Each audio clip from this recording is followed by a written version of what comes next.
नमस्कार। आज हमें अशोक मीणा जी के साथ में जो बैंक एम्प्लॉयज यूनियन के राष्ट्रीय महासचिव हैं, वो अपने बैंक की और बैंक से संबंधित जो भी उनकी समस्याएं हैं उनसे हमें अवगत कराएंगे। तो बताइए आप क्या क्या समस्याएं हैं आपकी। सर्वप्रथम तो नेशनल लेवल की जो हमारी समस्या है, स्टेट बैंक ऑफिसर्स ऑर्गेनाइजेशन की ओर से मैं राष्ट्रीय महासचिव होने के नाते आपको बताना चाहता हूँ कि स्टेट बैंक ऑफ इंडिया के अंदर 2008 में स्टेट बैंक ऑफ सौराष्ट्र, 2010 में स्टेट बैंक ऑफ इंदौर और 2017 के अंदर state bank of Bikaner and Jaipur, state bank of Hyderabad, state bank of Travancore, state bank of Patiala, state bank of Mysore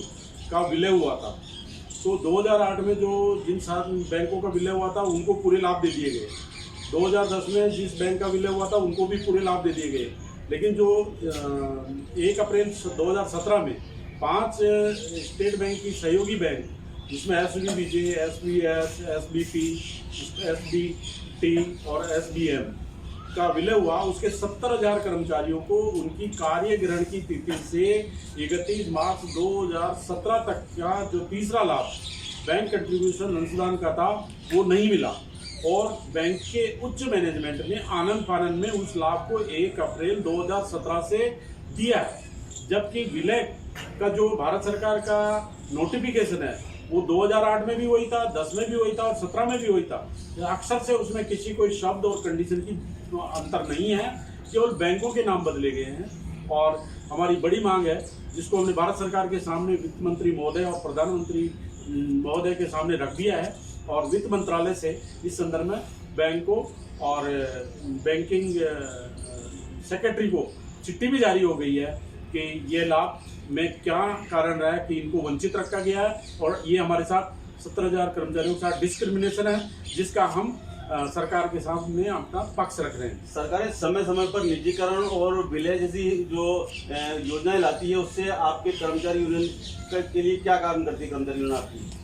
जो विलय की शर्तों में अगर कर्मचारी हित की बात होती है तो हम उसको मैनेजमेंट के साथ और सरकार के साथ समझौता करके अच्छी तरह क्रियान्वयन की बात करते हैं। लेकिन जहाँ कर्मचारियों के अहित की बात होती है तो उसका हम विरोध करते हैं और उसके लिए हम हड़ताल भी करते हैं। इसके आगे क्या क्या योजनाएं हैं आपकी? सर्वप्रथम तो मैं जो स्टेट बैंक ऑफिसर्स ऑर्गेनाइजेशन का महासचिव का उत्तरदायित्व तो निभा रहा हूँ, इसके बारे में बताना चाहता हूँ। ये नेशनल बैंक ऑफिसर्स ऑर्गेनाइजेशन नोबो जिसको कहते हैं, वो UFB का घटक भी है बैंक कर्मचारी अधिकारियों का। और भारतीय मजदूर संघ जो विश्व का सबसे बड़ा ट्रेड यूनियन संगठन है, जिसमें 1 करोड़ 33 लाख मेंबर है, वो संगठन हमारा, उससे हम एफिलिएशन लिए हुए हैं। तो हमारी लड़ाई को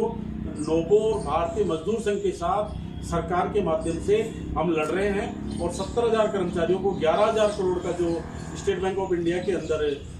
लाभ रुका हुआ है, जो प्रत्येक कर्मचारी को औसतन 20 लाख से लगभग रिटायरमेंट के टाइम कम मिल रहा है, उसके लिए हम पुरजोर मांग कर रहे हैं और उचित और वैधानिक तरीकों से भारतीय मजदूर संघ के माध्यम से सरकार के सामने हमने हमारा पक्ष रखा है और सरकार हमारे इस लाभ को दिलाने में बहुत कुछ सक्रिय रोल अदा कर रही है। अभी आपने केंद्रीय सफाई आयोग की अंजना पवार जी से प्रेस कॉन्फ्रेंस कराई थी, उसमें आपने क्या क्या मांगे रखी थी? जो हाल ही में सफाई कर्मचारी आयोग के सदस्य श्रीमती अंजना पवार जी राजस्थान 5 दिवसीय दौरे पर आई थी। उन्होंने कई विभागों और राजस्थान सरकार के मुख्य सचिव और सफाई कर्मचारियों से संबंधित अधिकारियों की बैठक ली, उनसे जानकारी ली और बैंकों के निरीक्षण किए। तो हमने उनके सामने ये मांग रखी थी कि जो सफाई कर्मचारियों की ठेका प्रथा से रोजगार खत्म हो रहे हैं और मुनाफाखोर जिनको सफाई से संबंधित न तो कोई अनुभव है, वो बिना रिस्क के बड़ा मुनाफा अपने पास रखते हैं, कामगारों को 60% पैसा देते हैं और उनके ATM कार्ड अपने पास रखते हैं, बैंक में पैसा पूरा जमा करते हैं और ATM कार्ड से पैसा निकाल करके उनको कम पैसा देते हैं। इसका हम विरोध करते हैं। बैंकों में और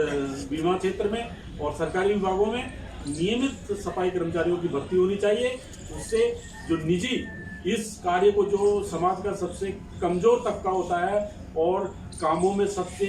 निम्न स्तर के दर्जे का काम जिनको करना पड़ता है, चाहे वो किसी भी कास्ट का व्यक्ति हो, अगर वो सफाई कर्मचारी बनना चाहता है तो उसको भी अगर ठेके पे दे दिया जाता है तो जो कम पढ़े लिखे लोग हैं और बेरोजगार हैं, उनका बहुत बड़ा रोजगार का नुकसान हो रहा है। अभी आपने एक मांग उठाई थी कि सोसाइटी का गठन किया जाए, तो वो आपकी क्या योजना है? उसके लिए हमने जब बैंक और बीमा और ये सरकारी विभाग सफाई कार्य को ठेके पर दे रहे हैं, तो हमने एक उनको सुझाव दिया, अपना एजेंडा दिया कि आप ठेकेदार के उन आदमियों को पूरा पैसा नहीं देते हो, तो जो आदमी जिस ऑफिस में काम कर रहा है, जितना पैसा आप ठेकेदार को दे रहे हो वो उन आदमियों को सीधा जाए, उनकी एक कमेटी बना दी जाए, एक ग्रुप बना दिया जाए, एक समिति बना दी जाए कि जैसे जिस विभाग में 100 आदमी सफाई का काम कर रहे हैं और ठेकेदार को आप उनका पूरा दाम दे रहे हो, उतना दाम सीधे आप उन आदमियों को दे दीजिए, जिससे कि वो काम के बदले पूरा पैसा मिलेगा, देश के हित में करेंगे काम के बदले लेंगे पूरा दाम। जो सिद्धांत है भारतीय मजदूर संघ का, उसको हम लागू करवाना चाहते हैं।